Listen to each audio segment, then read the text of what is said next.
I left the city, I've been browsing, treading water that they drowning. My head on a swivel, yeah. It's only really my surroundings.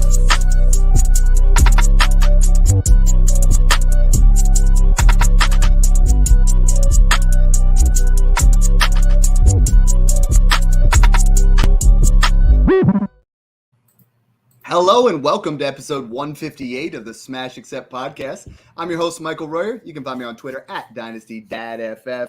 It is a really exciting time of year right now. We got the Scott Fish Bowl invitations are going. You know, people are wrapping up rookie drafts. We have right now, as of today, 99 days until the season starts. Only 40 days till Scott Fish Bowl 13 kicks off. Mung, you know, we are so close, and I know you got your invite. Talk to me a little bit, and you know, right now I got my fingers crossed. I messaged Scott. I'm hoping we can get a giveaway for our Patreon or for our listeners. But talk to me a little bit about how excited you are for this year, because every year it just keeps getting bigger and bigger. Yeah, it's always the best time of the year, at least the best time of the off season, I should say. Maybe not quite the best time of the year with fantasy playoffs and the Super Bowl taking those top two spots, but always look forward to Scott Fish Bowl. It's for a great cause, a lot of donations going to great charities, and ultimately it's a lot of fun, right? It's a way for the fantasy community, not just us quote unquote analysts, but also just fans and fantasy players in general, to dive into kind of a weird scoring system. There's always a few wrinkles thrown in every single year, and it's fun just to really compete in a very unique scoring format, to really test your mettle against others in terms of how you can adapting a different strategy, right, than a single QB PPR redraft or your regular super flex, where it doesn't matter if you draft a turnover machine, but in Scott Fish Bowl it's going to kill you because it's minus 5 points or whatever for interceptions and fumbles. But yeah, I mean, I think a lot of rookie drafts are ending, but some leagues do wait to draft. So a lot is changing in OTAs as we're getting news. So make sure you're keeping up to date with all that too. Yeah, I'm doing my last one tonight, so it's just kind of crazy that we're doing it that way. And speaking of the Scott Fish Bowl, like, I'm doing the live event this year. I'm going to be, in Philadelphia. A couple of you guys already messaged me. They're like, hey, let's make sure we connect some of the listeners. So that part's really exciting to me, like being able to meet. There's been a couple instances where people have realized where I'm from, and they're like, hey, I'm super close to that, and things like that. Like, it's exciting for me. What we're talking about right now, and what today's podcast is really going to be really covering, is the 2024 rookie class. So, Mung, in years past, we used to always say in 2021, you could trade into maybe 108 to 112 with your 22 first, and then you'd have to add a little bit to get into that class, right? And then even in 2021, like every year we have that where you have to add a little bit. We've gotten to a point now where in 2023, which is a great class, once you get past 1.8, 1.9, you are not getting a 24 first. The community has gotten sharper and sharper over the years. And I think they see that once you get past that 1.8, 1.9, once Kincaid goes, then you're talking about an area where I'd rather have that random first next year. I'd rather have that opportunity next year.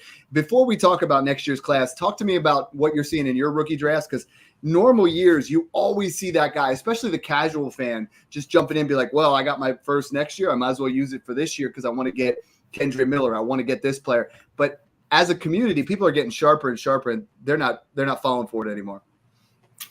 Right. And every draft's unique, but this year I do think the trend where you're getting less, at least for those later firsts, the 1.9 through 1.12 range, is true. I'm still seeing quite a bit of trade activity in that area, but I don't think you're getting exorbitant amounts as you did before, right? When the highly touted classes, and I think we always talk about zigging when others are zagging, right? Or vice versa. And I think this is another example of when you can do that, because I do think there are solid prospects in that late first round range, especially in superflex formats, which we talk about quite often. And guys who I like, Devon Achane, Will Levis is being overlooked by a lot just because he fell to the second round of the NFL draft, but really it's pick number 33 overall, right?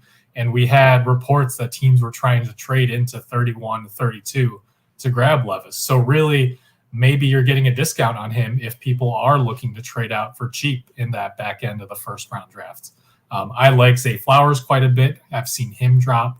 And then you can even get Hendon Hooker in the mid to late second round in certain drafts. So I do think there's plenty of value to be had in that late first all the way through to the late second round. Some of those tight ends too that we've talked about on previous shows. So yeah, if you're unable to trade out of those spots, I don't think I would force it. I think there's plenty of talent in this draft that is sometimes being overlooked. Yeah, I like that. Personally, I was just on the clock. I had the 110. I shopped it to every single owner, messaged them. None of them would even give their 24 first. I actually just traded it. I'm quarterback needy. I traded 110 straight up for Jordan Love. I'm starting to get a little bit of that, feeling a little love in the air.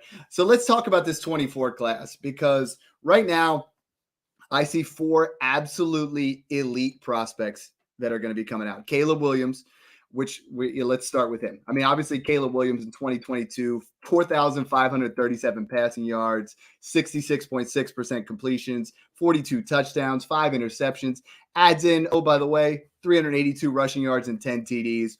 Heisman, he is that guy, right? He is him. He's that guy that we're looking at, where this year was Bijan. Bijan's going 1-9, 110.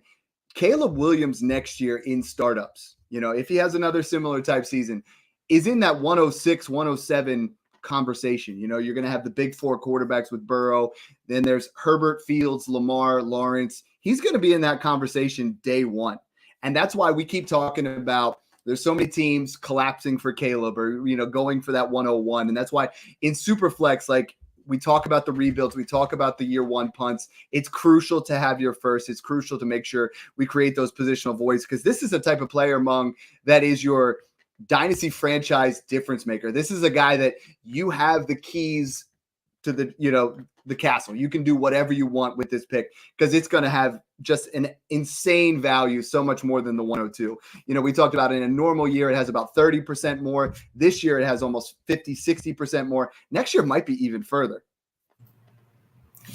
Right. And looking into my dynasty crystal ball, I can already see that we're probably going to be rehashing some of the conversations we had a couple of years ago when Trevor Lawrence was coming out. Absolutely. Right. Because a lot that's where he was going. He went 106, and it's like, you are paying, when you pay the 106 of a startup, it's the same principle I have right now for Anthony Richardson, right? You and I both love Anthony Richardson. And at the 102 rookie pick, I love him. At the 110 startup pick, you're like, woo, we're buying pretty close to the ceiling. Yeah, and I do think that Caleb is going to be that kind of prospect, right? Unless he just absolutely tanks this coming season, which I don't think anyone's expecting. So we're going to be talking about a lot of the similar themes like we did about Trevor Lawrence when he came out, which is, what are you going to get for that 101, and the timing of when you're buying or trying to sell that pick, right? And if we're going to start chronologically, that starts right now, where you have to, if you're confident in your player takes, right, and you're evaluating the rosters of the teams in your league, and you're trying to identify which of those 2024 firsts could end up being the 101 or the 102 or 103, right? There's some other exciting prospects coming out right now as well that are still going to hold value. But really the 101 is that golden goose where you can basically leverage that pick and command the market and just ask for a fortune in return. Ask for somebody's firstborn child in return for the 101 in 2024. And again, that starts right now, where you can start trying to accumulate those picks. It's another year where if you're doing a startup, you can maybe try and tank year one, right? What's the word I'm looking for? Punt. Progressive right? struggle or year one punt. You love saying the year one punt, so I'm trying to use your terminology here. Try to the hashtag Dynasty Dad patented year one punts. That's where it's at, man. Smash accept 7 right now, and not ironically, I have 7 firsts, and that first is going to be that 101, and that's the key to the punt. That's the key to the rebuild. And you're right. I mean, Caleb Williams is that guy. He's someone that's just going to be worth so much once we get to the startup, and I'm excited for it, because one thing that you brought up that I love doing, and that's where we have in our Patreon, we have spots where you can, have your roster assessed. And so many people are saying, well, how do I know if this pick is mid? How do I know if this pick, and there's a lot that can happen throughout the year, but if you guys send me those, and if you guys, a little shout out for the Patreon, but guys have been sending me screenshots of where do you think this team falls? Where do you think that team falls? And 3 of the Bijan Robinson shares that I got over this past season were because I picked out the team that looked like they're in that spot. They're often it's those middling teams where they have 1 to 2 guys on the bench that are okay, but as soon as they get an injury, that team falls from contender to pretender really quick. You look for those minimal depth things, and that's just something that you get an eye for after a couple of years doing this. The 102 in next year's class, and there's there's a debate between Drake May and Marvin Harrison. I have Marvin Harrison right now, but if you look at him, the most explosive wide receiver we've seen since Calvin Johnson. This is you talk to most, you see scouts talking on Twitter. This is the prospect that we've been looking for. I mean, Garrett Wilson was phenomenal, right? And there are wide receivers, even Jamar Chase. We're talking about this guy is in that Jamar Chase, Justin Jefferson, Calvin Johnson, 32 catches of 15 plus yards, led all of college football, over 1,000 yards. He would have gone, according to a lot of people's estimations, would have gone top 5 in the NFL draft if he was out this year. He's almost a lock to go top 5. And we had that with Chase. We had that pretty close with London. This year's class, people are down on JSN and other wide receivers because they went in the 20s. If Marvin Harrison goes 5, we're talking this is a Jamar Chase situation where he could be a top 5 dynasty, top 8 dynasty wide receiver right off the bat. And he's going to be so coveted. The clear 101 in a 1-quarterback league, Marvin Harrison Jr., he's got big shoes to fill with his dad. But, man, this guy looks phenomenal. Well, yeah, and again, I wish John we were able to make it for tonight's show. We always love chopping up with John, and he's certainly much, much more knowledgeable about Devy and college players right now than I am. I don't watch a ton of college, but I will say that when I was looking into C.J. Stroud as a prospect getting ready for the 2023 class, Marvin Harrison Jr. absolutely stands out, and he absolutely does seem like that Jamar Chase level prospect where he's going to be a top NFL draft pick and he's going to be the consensus 101 in 1-quarterback formats in rookie drafts. And think about it this way. Just imagine if after that terrible trade that the Texans made, imagine if the Cardinals paired Caleb Williams and Marvin Harrison Jr. together with the first 2 overall picks in the 2024 NFL draft. I think Dynasty Twitter would just completely implode. I don't know that there'd be anything else talked about for at least 2 or 3 months. But yeah, in general, I think it's possible that it's May. I don't know a ton about him. I'm going to be completely honest here. But even though I normally go quarterback heavy, I had Richardson ranked over Bijan in super flex formats and rookie drafts. I just don't think you could do that with Marvin Harrison Jr. I think he's the clear 102. And again, I think it's going to be a clear top 2 tier in next year's Superflex rookie drafts as well. Yeah, it's the longevity there. I mean, Drake May, I started jumping into it. I mean, you look at 4,321 passing yards, 38 touchdowns to 7 interceptions. That's very, very good. Similar to Williams, 66.2% completion. What really sticks out in a lot of people's minds, I mean, 698 yards and 7 rushing touchdowns. This is a guy that has that high rushing floor that we're going to be looking for. And if he has another season similar to this, you're going to have a debate there with those top 3. I think all 3 of these guys are elite level prospects. I think we're looking at a situation where Marvin Harrison Jr. should be valued very similar right now to where Anthony Richardson, maybe even where Bryce Young is. He's going to be a 2nd-round startup.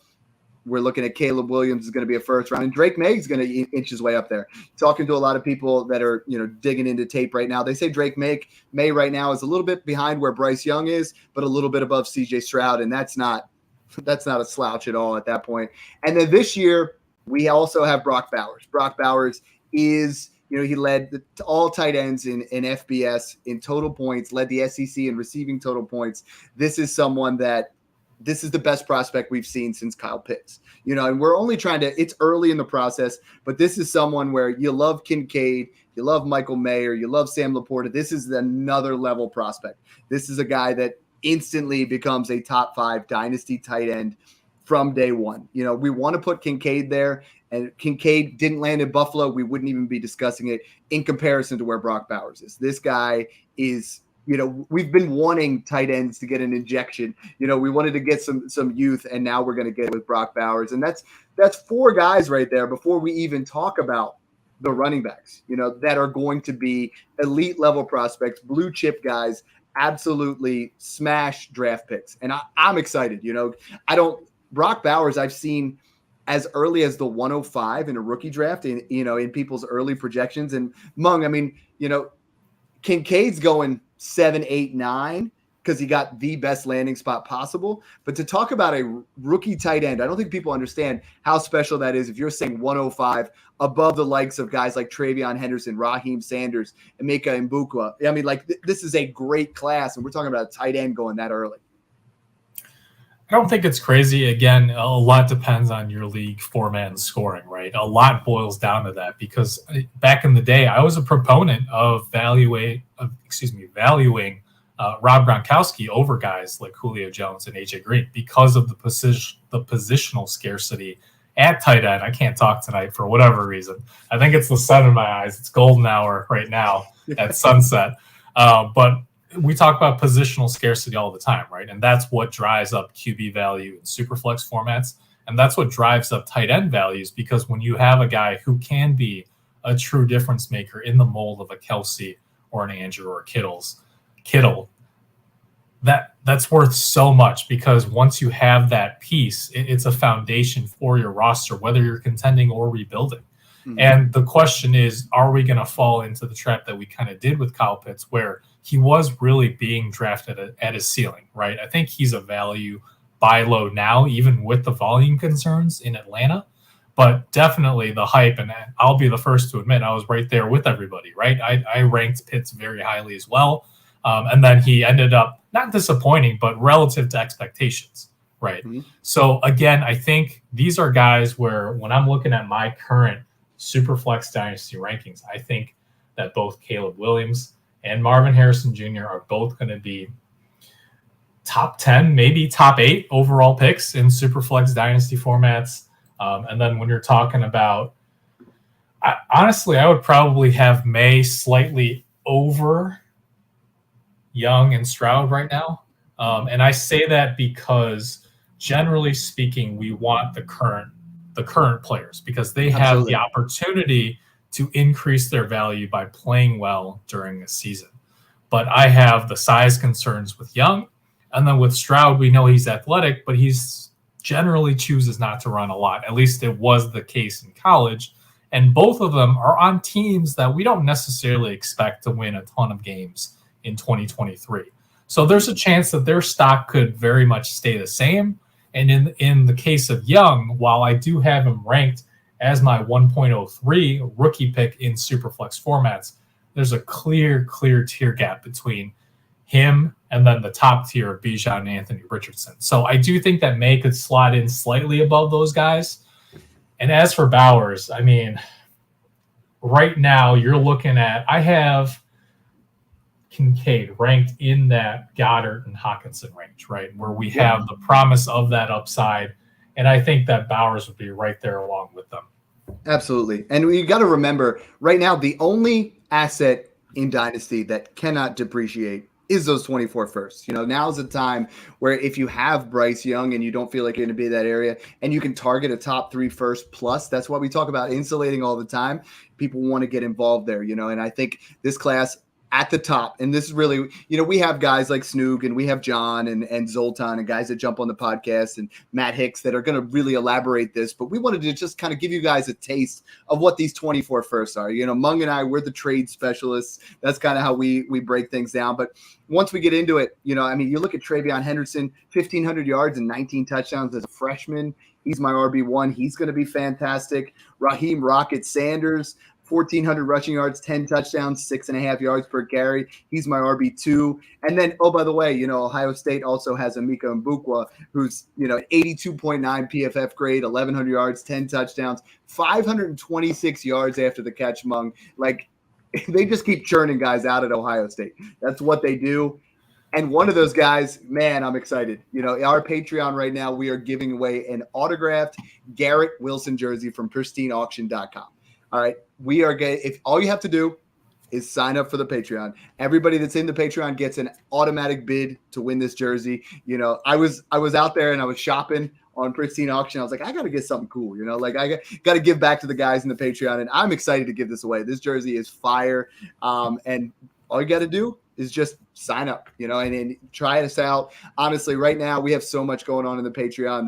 There's trade rooms, there's on the clock help, there's, you know, roster assessments, there's rebuild rooms, there's all of our rankings. I mean, it is everything. It's the most comprehensive thing all over there on, you know, on our Discord channel. Check it out. But let's just jump into these 24 first. Now, we've talked about who the players are. Let's talk into some trades. Let's dig a little bit deeper. Let's do what you and I do, Mung. You know, the 24 first, again, for reference, if you're doing a startup, we're saying that they're 6th round picks. That seems to be the overall value. But Mung, after I'm going over this, you know, when I'm talking about a startup pick, you know, they're random from the beginning. You know, depending on how well you know your league mates, that random first could be the 101. You know, we've seen it in Smash 1 and Smash 2 where guys just start throwing around those 24 firsts like candy. Then it becomes the 101, and man, that is going to sting, right? Because if you give up the 101 next year, you're giving up essentially a first-round startup pick. So that 6th round, is that fair evaluation? I'm seeing some guys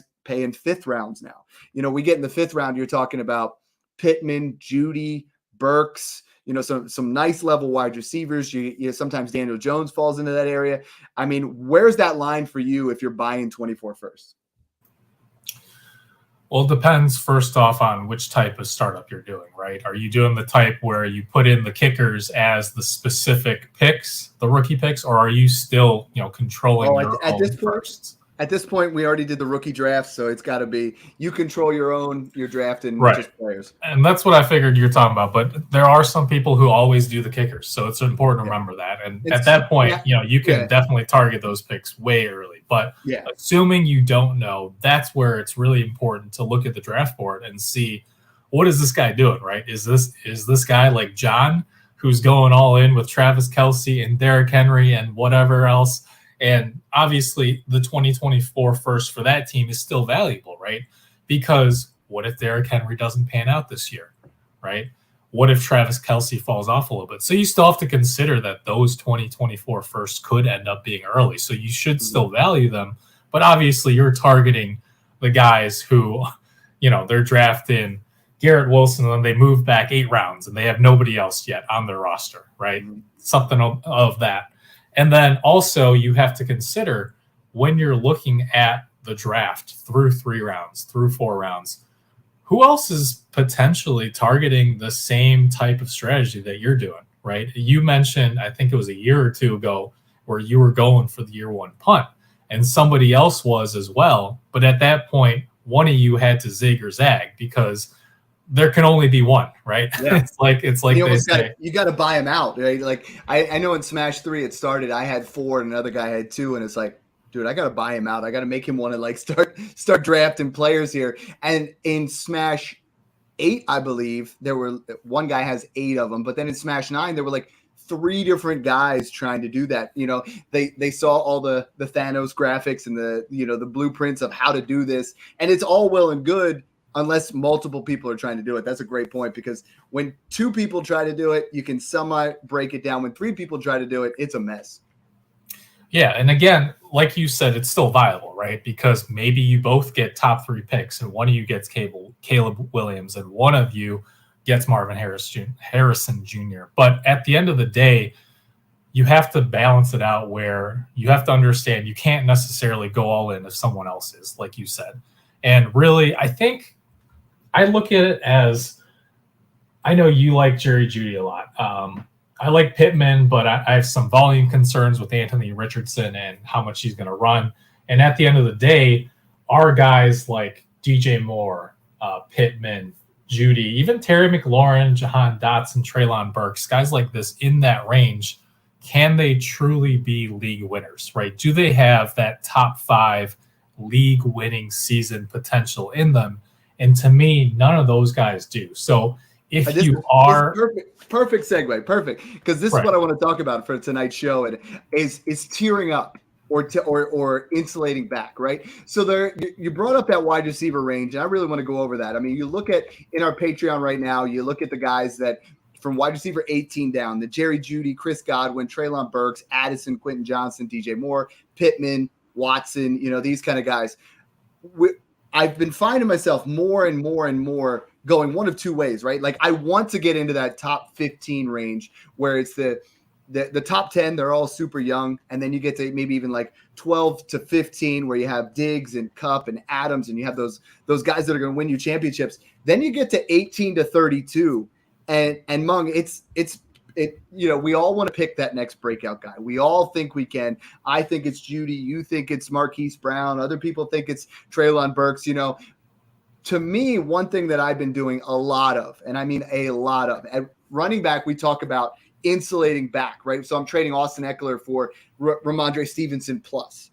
But at the wide receiver position right now, Mung, what I'm talking about is tearing up. So I'm taking what I believe to be a late 24 first and pairing it with Treylon Burks to try to get Chris Olave, to try to get Drake London, to try to put myself into a position where it's like, maybe Treylon Burks isn't the greatest example. Maybe it was, I'm packaging Deebo Samuel and that guy. I'm trying to tier up because that wide receiver position is a foundational piece. If I can tier up and get a foundational piece, knowing that I have a late first and I'm adding to that, I think I have just a lot more dynasty peace of mind. And I feel like my team now is in a direction where I can move around and buy those running backs because I have those foundational wide receivers. And again, I mean, every roster is different, but I'm really buying in on tearing up at the wide receiver position right now. Ooh, I love this train of thought because I am on the exact opposite. Okay. I think if you can tier up to obviously Chase or Jefferson, right? AJ Brown, Jalen Waddle, CeeDee Lamb, Garrett Wilson, those six to me are the truly, truly elite blue chip wide receivers.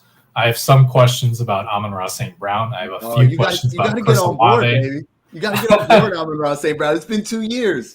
I'm trying to talk you. No, I get it. And I think Amon-Ra and Olave are in that area, and then London, But then we get to. I'm not trying to add a first to buy T. Higgins from that area or buy a first to get DK Metcalf, or Devonta Smith. But if you can tier up into that, what I believe is top 8 or you believe to be top 6, that's where you start to really move into the money rounds where we're talking about the other way. It's insulating however you can because that tier is so fluid where you love Marquise Brown. And I think most leagues you could get Marquise Brown in a second for Jerry Jeudy, and that's where you're at is like move around in that tier and make yourself as insulated as possible. Right. And it really comes down to how you value certain players versus the field, right? Like I have a few concerns about Devontae Adams, so I don't necessarily value him quite as highly in that Kupp tier. And so maybe I'm willing to move down a few spots and continue to trade back if I know that people could be targeting him. And then, like you said, I'm really high on Marquise Brown and Zay Flowers, but these guys, Flowers consistently goes behind Johnston and Addison.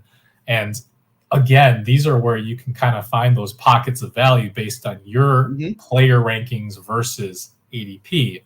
And again, it's a risk, but I would prefer to have the 2024 first, continue to trade back, and then I have control of those picks. I can still look to contend and hopefully start the year strong, 2-1, 3-1, 4-2. And then by week 5 or 6, I can then evaluate better. 1, where do I think that the 2024 first that I'm holding are going to end up based on how those teams' records look through 5 or 6 weeks? And 2, at that point, I know if, hey, maybe Rashad Bateman's on fire and maybe Zay Flowers isn't who I think he is. Or, hey, maybe the Cardinals are just so bad that Marquise Brown, even with all the target volume he's getting, isn't producing like I thought he would. And at that point, you can reevaluate and you have the 2024 firsts. But if you're trading up for guys like Higgins, Olave, Amon-Ra St. Brown, who I think are a little bit riskier, not necessarily for this year, but long term, at that point, if one of those guys falters, it's a lot harder to then flip them for those 2024 picks And because also by then the college season is progressing and people are getting super hyped, even more so than they are now, about Harrison Jr., et cetera. I like that. I do want to keep going with the tier down. Another method that I've been doing a lot of is we talk about how cheap some of these running backs are. We talked about the veteran values. Another move that I'm trying to make is if I have Jonathan Taylor and say George Pickens, I'm trying to flip Jonathan Taylor for one of those wide receivers that we're talking about, and then an old running back. I don't even care if it's James Conner, Joe Mixon. We're moving an area where I just made my team younger at a more longevity type position as opposed to running backs. And yeah, all of them are completely open. It's a matter of what your roster looks like. But let's start jumping into these trades because I'm glad you said that. You know, you can look at it from both ways. The first one I think is really going to tug at your heartstrings. Send him from Mark Bryan at FF_M Bryan and a bunch of numbers. Waddle or Pickens in a 24 first. He said mid to late. So he's buying Waddle. The other team is in a productive struggle to rebuild. So would you trade Pickens and a mid to late 24 first? This is one thing that I want to talk about with that 21st. When you say it's mid to late, right? Like when I hear the word random first, if I'm trading that first, I view it as if the 108, because then it's like, okay, it's going to be, if it's after 108, I win. If it's in that 108 range, it wasn't that bad. The only way I lose is if it's in that area. That's if I'm trading for. If I'm trading away, I look at a random first more like that 104 area, because I'm like, I'm going to value this as the 104. And then if I trade it away and it's after the 104, I win. So like, I want to talk a little bit about how you value those picks. And then let's start jumping in. Is it Pickens in a first or is it Waddle? Yeah, well, let's start from the broad perspective down to the minute, right? From a high level view, when you're looking at these first, again, you really have to look at the roster and you have to go with your gut on how you feel this roster is going to do. But at the same time, understand that a single injury or two, even if they are a contending roster, could quickly push that 2024 first up higher and higher. Because you have to remember, again, I'm going to use John. I'm going to bully him since he's not on tonight. But if you're a guy like John who's always looking to win now, right, especially in startups, what if Derrick Henry just isn't who he used to be at age 29, right? What if Travis Kelce loses a step? What if when your older studs all of a sudden twists an ankle and their value goes way down? Mm-hmm. It only takes one or two injuries where the rest of that team could be productive, but that fantasy GM all of a sudden decides, hey, maybe it's time I retool. And then they do try to rebuild, and you're holding their first, and you have all of the leverage in those trade negotiations, right? That's why I traded for all John's 25 first in a corporate league. So if you have a team like that, like you go after their 25 first, because they're going to realize halfway through 24 they have it or they don't, and then it's too late. But yeah, to your point, that's where it's at. That's fun. And then going to the specific trade, I would take Waddle in that situation. If you're looking to contend and it's your own first, you do feel confident it's going to be somewhat late.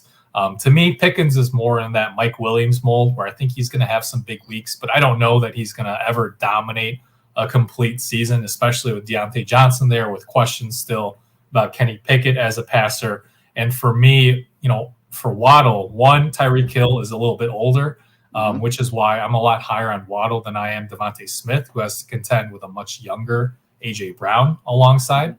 And then two, Miami and Baltimore, the two offenses that I think are still undervalued so far this offseason. Those are two offenses that I'm targeting heavily if I'm making trades or doing best ball drafts. So I love the Waddle side here. Right now, Mung, Waddle is actually the cheapest guy out of that 108. Like I've seen everyone's taking Garrett Wilson above him. Almost everyone right now. Amon-Ra St. Brown is moving ahead of him. I've been seeing Chris Olave, and I know we're guilty of kind of leading that charge, at our podcast. But I mean, like, Waddle just has become a value, and people are trading him. People are trading for him. The next trade sent him from @cooked by Chase. He said a similar type situation. He gives up ETN, who, we know on Twitter there's been all kinds of talk about. Darnell Mooney and a 24 first, which he says is late for Quentin Johnston and Jalen Waddle again. So, I mean, again, this to me feels like a situation where you are, even if you say it's Waddle's above ETN. And for me, Johnston, who I think is looking better and better, like every video I see has him hands catching instead of body catching. And this could be an elite level player. And you're giving up Darnell Mooney in a first. I mean, this is another situation where this is way too cheap for Waddle for me.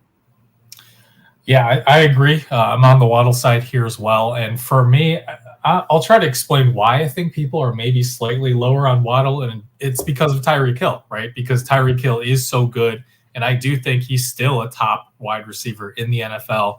But at the same time, he's getting up there a little bit, right? Mm-hmm. And what happens if Tyreek Hill twists an ankle in week 4 and all of a sudden Jalen Waddle has 160 targets this coming season? Mm-hmm. Right. And I think people are just so ingrained in the sense that Tyreek Hill is the number one there, that Jalen Waddle is more reliant on breaking those big plays. But at the same time, Waddle's far younger, right? Again, I just alluded to how this is different from the Eagles wide receiver duo, right? Where A.J. Brown could be the number one in Philadelphia for the foreseeable future. I think that Waddle could become the 1A rather than the 1B sooner rather than later.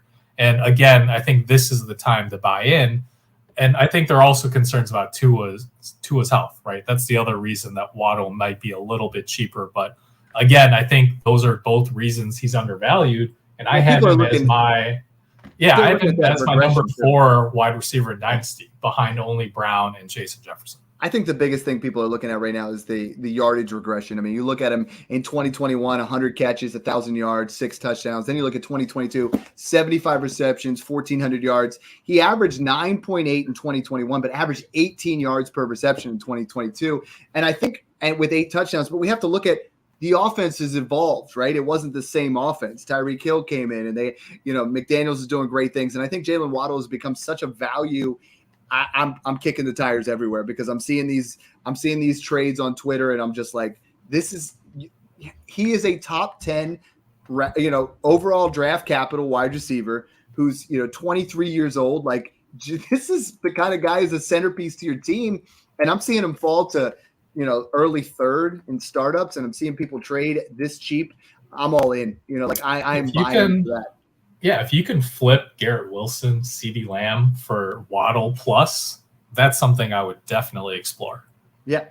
The next one sent in from Matt. This one here is a 12-team Superflex. So at this, he receives Bryce Young and what he says is a mid-24 first for Justin Fields. Now, the Justin Fields hype is huge. He's going 106, 107. It's not a bulletproof prospect. But he has that huge rushing floor. This is a guy a lot of people have touted in that Jalen Hurts, that we want him to be in that same area because of similar type things. DJ Moore coming, the offensive line improving, but it's not the same organization. It's not the same level of wide receiver. And then you got Bryce Young, who you and I are both slightly concerned about the size. Carolina doesn't have that great of weapons, but I do think he, has a solid rookie season year 1. Now we talk about insulating Bryce Young with that 24 first, call it mid. Is that enough for you to move off of Justin Fields? This is a tough one, which is why generally if I have to think about it for a long time, I'll say, it seems like a pretty fair deal overall, right? If you're really struggling. And I do think so. It's going to come down to 2 things. One, what do you think you could flip Bryce Young for? I just talked about how high I am on Tua. Could you get Tua in a first for Bryce Young in your league, depending on the hype? Maybe Bryce in a second for Tua in a first. At this point, they're about a round. Right. And so that's something I would consider, right? Because at that point, you're getting Tua plus 2 firsts. So again, it all comes down to who do you have higher than consensus that you think is a value? And do the teams who have those players value them much lower than you do? So again, it's about tearing down and cascading trades, right? Like you talked about. So what can you flip Bryce Young for is my number 1 question.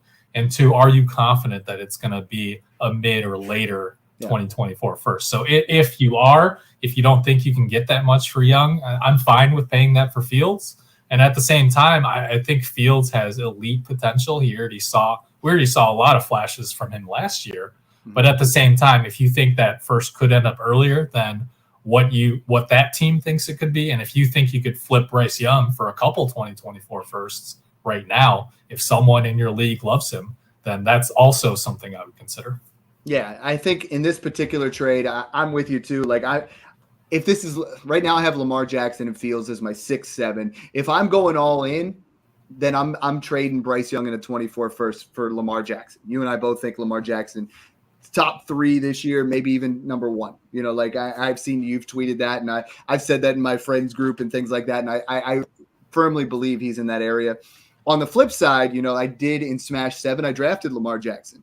And then I traded him for Dak Prescott in a first. And then I traded Dak Prescott for CJ Stroud in a first and a second. So now all of a sudden it's cascaded and it's insulated to a point where now it's CJ Stroud in 2 firsts. So if you can do that in this particular situation, and move yourself for Bryce Young plus a first plus another quarterback, you're insulating super far.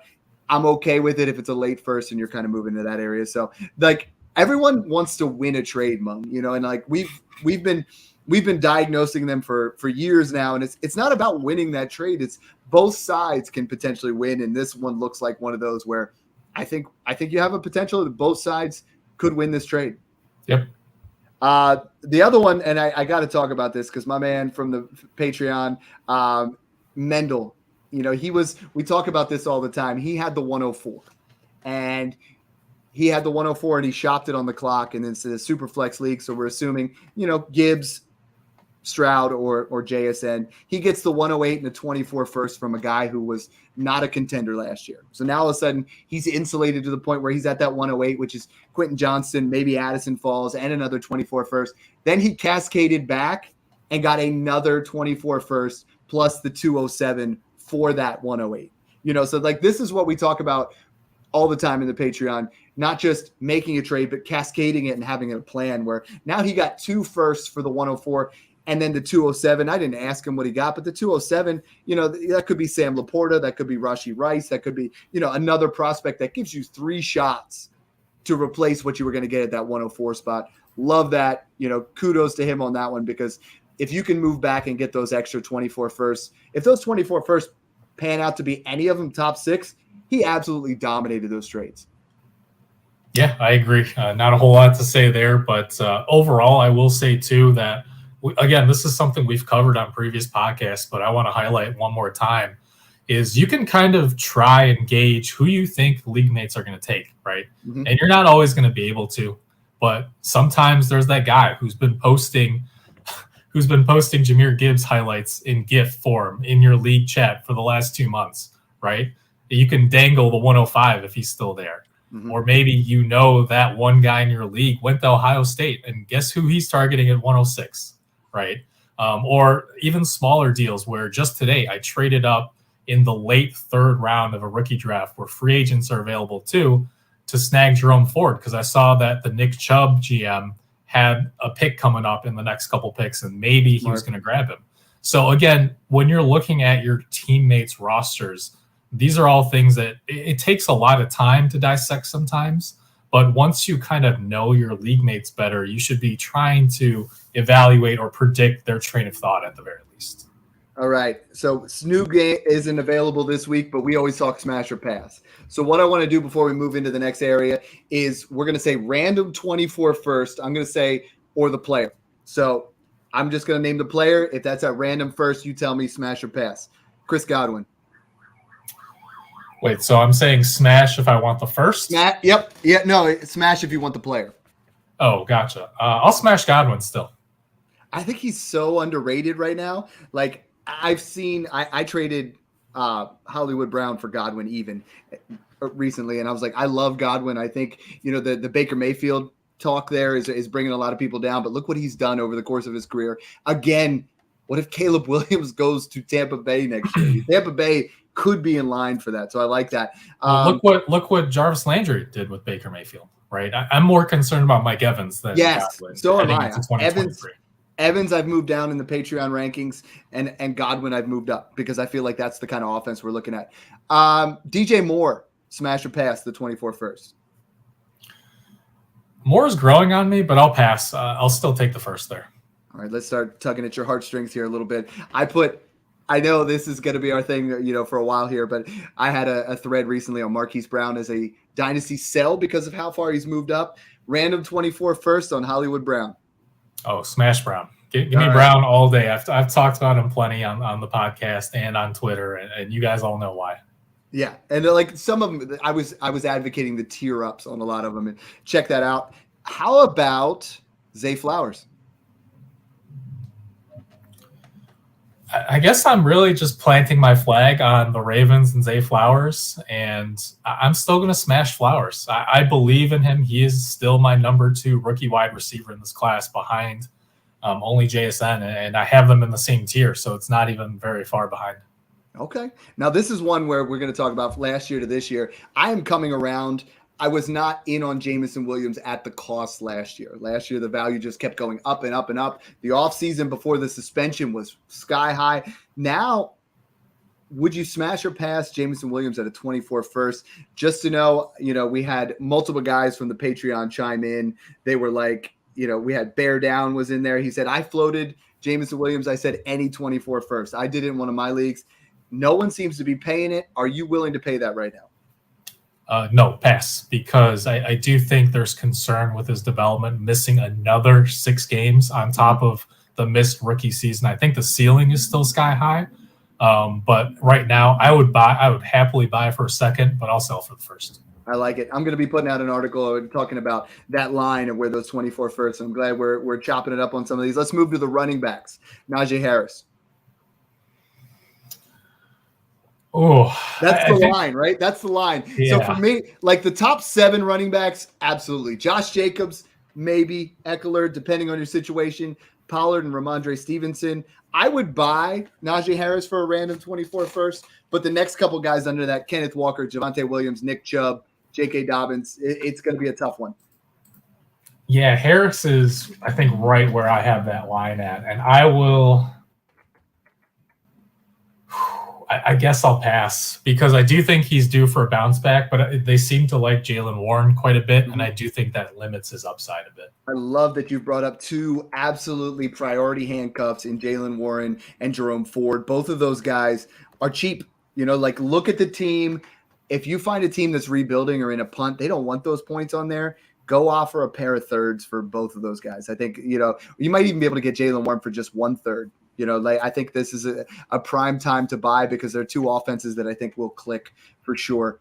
Our man Dane Madoche, you messed up your name there, but he said, and he's going to be putting out another thread. He put a thread out for us for Treylon Burks. He's going to be doing another one on Elijah Moore here soon. So make sure you guys go follow him. That's DMADOCHE. He got a 24 first. He's tearing down a team for Derrick Henry in a 24-4.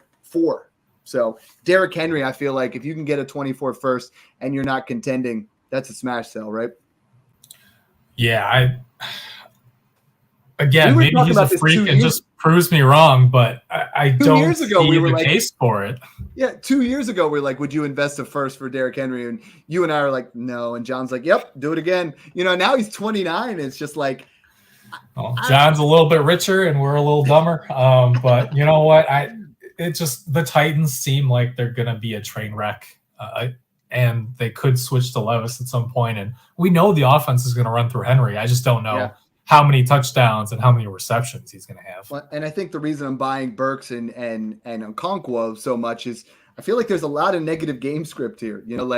Tennessee does not have a powerhouse offense where they're going to be able to control the clock as much as Derrick Henry needs them to, and that's why I think Tajay Spears in PPR is going to have a solid season as well. That's the interesting part. They're going to rely on him, but I think the best has already come from Derrick Henry in a 24 first. I will say the bull case for Henry would be, at what point do the Titans throw in the towel and trade him to a contender? Yeah. And at that point, does he just score multiple touchdowns every week? If, say, Buffalo gets him for a third and he replaces Damian Harris, who went down with an ankle sprain in week 8 or something, right? Mm-hmm. Next one. This one is a best ball sent in from Matt. That's at MZKP54. He said, start 2 tight end, 12-team best ball, Kittle or a 24 first and a 24 third.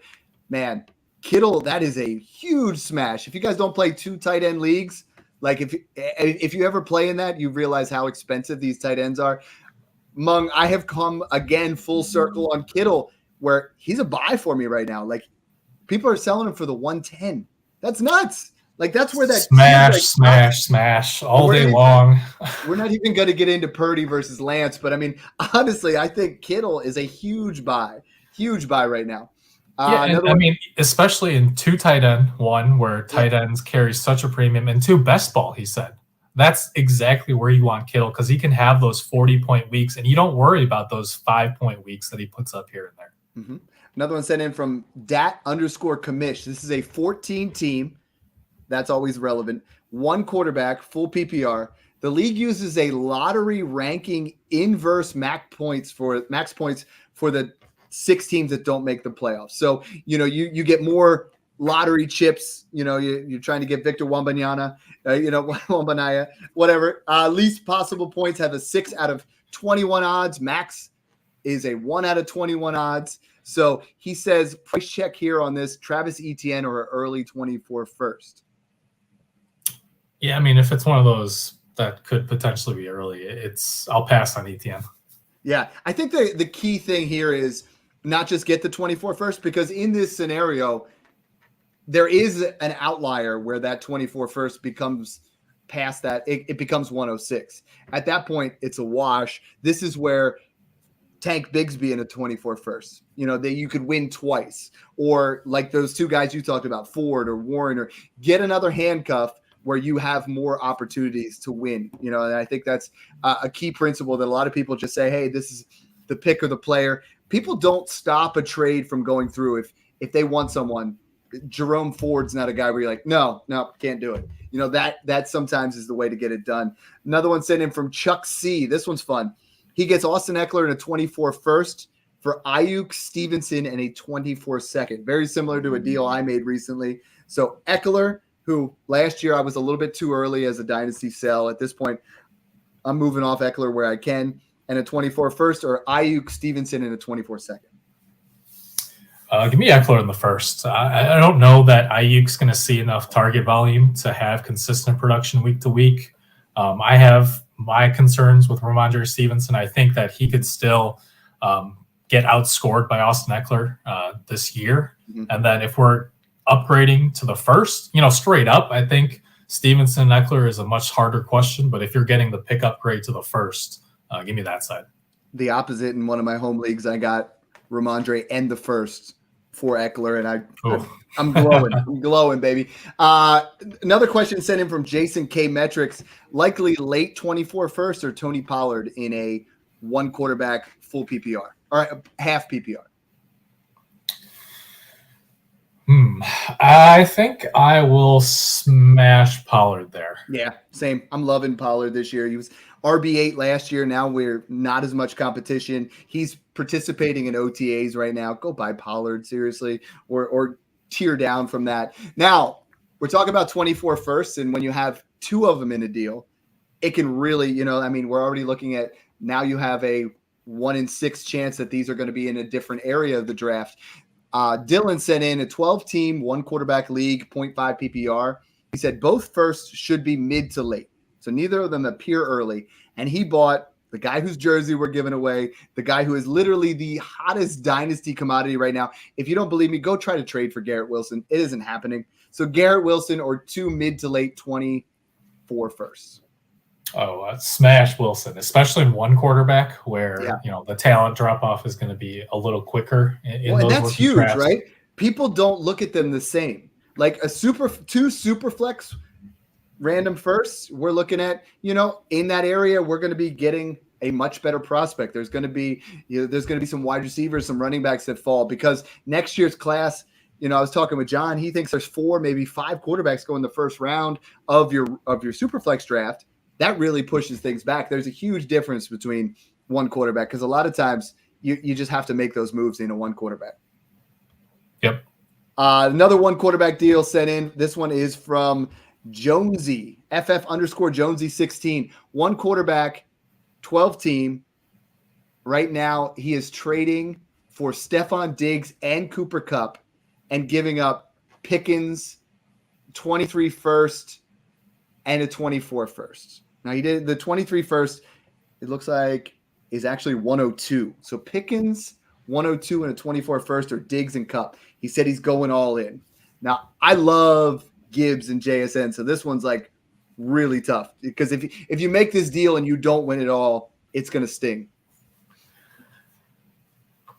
Yeah, I think you could get more for the 102 is my concern when it's on the clock, assuming that their rookie draft isn't until June or July, right? I'm assuming that it hasn't happened yet, which is why it's listed this way. Mm-hmm. And I think someone in your league is going to love Gibbs or JSN, even if you might not necessarily love them. Mm-hmm. And then there is still some measure of risk with Kupp, right? We're not too concerned about the ACL. But again, there's a measure of risk there where I think I would hold the 102 for now. Agreed. Now, John sent in 2 that he made this week. So, and I think he was listening to the podcast ahead of time. This is in Smash 5. He now has 5 firsts. He was like, he had that whole, the dinner scene of The Office where it's snip, snap, where he keeps going back and forth. He was in a year 1 punt. Then he went all in. Now he's rebuilding a little bit. Love you, John. But he traded Deontay Johnson and Jerome Ford for a random 24 first. And then he also traded Calvin Ridley, Tank Dell for another random 24 first. What I want to talk about is Calvin Ridley right now. Calvin Ridley, both Deontay Johnson's getting a little bit of hype. Calvin Ridley's getting a hype. I would sell either for a 24 first. But Mung, has Dynasty Twitter gone too far on the Calvin Ridley hype? They're pushing Christian Kirk completely out of the way. They're kind of moving him where he's kind of worth a 24 first now, and I'm willing to sell immediately given the age and how long he's been off football. Yeah, I'm still taking the first there because one, we don't know, right? He's vibing with Trevor Lawrence at OTAs. He looks great. But at the same time, until we see him produce in week 1, week 2, week 3, there's still that measure of risk, kind of like with Cooper Kupp, right? And 2, like you just said, the age factor, where let's say Calvin Ridley blows up in his first season back with Trevor Lawrence, is a top 8 fantasy wide receiver, helps win leagues. He's going to be 30 in the 2024 season. And at that point, I think he'll be a buy next offseason if he does produce this coming year. But in people's minds, his value just isn't going to rise that much in Dynasty, especially when you have another strong 2024 rookie class coming in. So I think he's still not worth a first if I'm buying right now. And again, he's one of those where he's been off the field, not due to injury, due to some minor off-field issues. I don't think he's going to have more issues per se. But again, where I need to see it before I'm going to pay a 2024 first, especially if it could end up somewhat early. The move that I'm making, we're looking at a 28-year-old wide receiver, one who's been out of football and not producing, another one who's been producing, people don't really pay attention, and his quarterback is who I think is going to be a top, 5 to 10 quarterback this year, is Amari Cooper. Amari Cooper is valued drastically lower than Calvin Ridley. I think you could get Amari Cooper in a second for Calvin Ridley right now. And I think the production is going to be right there, if not better. And I think Calvin Ridley versus you buy the hype, but everyone's like, well, Amari Cooper's old, but now all of a sudden they think Calvin Ridley. Cooper's been in the league longer, but they're the same age. They're both 28 years old. They're both going to be 29 in season. So Mung, this was a fun one. We just started talking about different philosophies of what we're doing with those firsts and how we deal with the positions. And, it's been an absolute pleasure. Why don't you tell everybody what you're working on right now and, anything you're excited about? Yeah, I just updated my Superflux and 1QB Dynasty rankings this week. So those will be updated soon at Fantrax. I'm trying to think of a good note for the listeners who always stick with us to the very end. And I think, I was talking to a buddy of mine, and he was talking about the hype. He lives in Minnesota, and he was talking about the hype around Ty Chandler. And I talked about Kene Nwangwu a few episodes back. And I will say, I'll be the first to switch stances when I think information has changed. And I think maybe Tyson Chandler is someone that you might want to target. Who could be a very sneaky buy low because people are all over Madison, right? If Cook ends up getting traded or cut, we're recording this on May 31st, so we don't know. We're going to find out tomorrow. Yeah. But I think he might go a little more unnoticed. I'd still take some late round darts on Nwangwu as well. But he's a guy that I like looking into. And then Jordan Mason too, right? Because Eli Mitchell's the number 2 in San Francisco, but he's also had trouble staying healthy. So if Knock on wood, McCaffrey will not get hurt, but if he did, I think Mason would have some upside as well. And then, yeah, I'm just, keep checking back for quick rankings updates, because depending on what happens at OTAs, some players could move up or down significantly, not to mention, trades and releases like we saw with DeAndre Hopkins, right?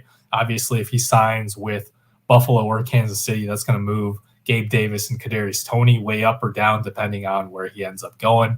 Or if he goes to another third team, right? If he goes to Detroit or someone, and then Jameson Williams is dead in the water all of a sudden. So just, again, things to keep in mind when you're evaluating players, right? If you are buying Jameson Williams, maybe you wait and see if there's even a rumor that the Lions could be adding Hopkins.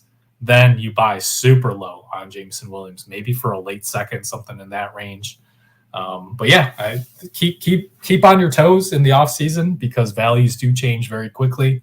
And you can find me on Twitter at FFA_Mung. That's MENG. If you guys were on the fence about joining the Patreon right now, well, I updated all my rankings. Mung just did his, where we have dynasty buys, sells, and you have a chance to win a Garrett Wilson jersey. We're working on some promo codes here, but honestly, if you guys join and you don't like it after a month, let me know. We will refund your money. We're that confident that you're going to enjoy it. The guys that are in there right now, it's over 100 people talking in there, talking trades all day, every day, and it's been a fun experience. The last thing I want to jump in there before I close it out is we are teaming up again with draftkits.co. Mung gets their draft boards. I get their draft boards. They are the best out there. Code SMASH gets you 10% off. That is draftkits.co, not .com, but .co. Thanks again for tuning in, guys, and enjoy the process.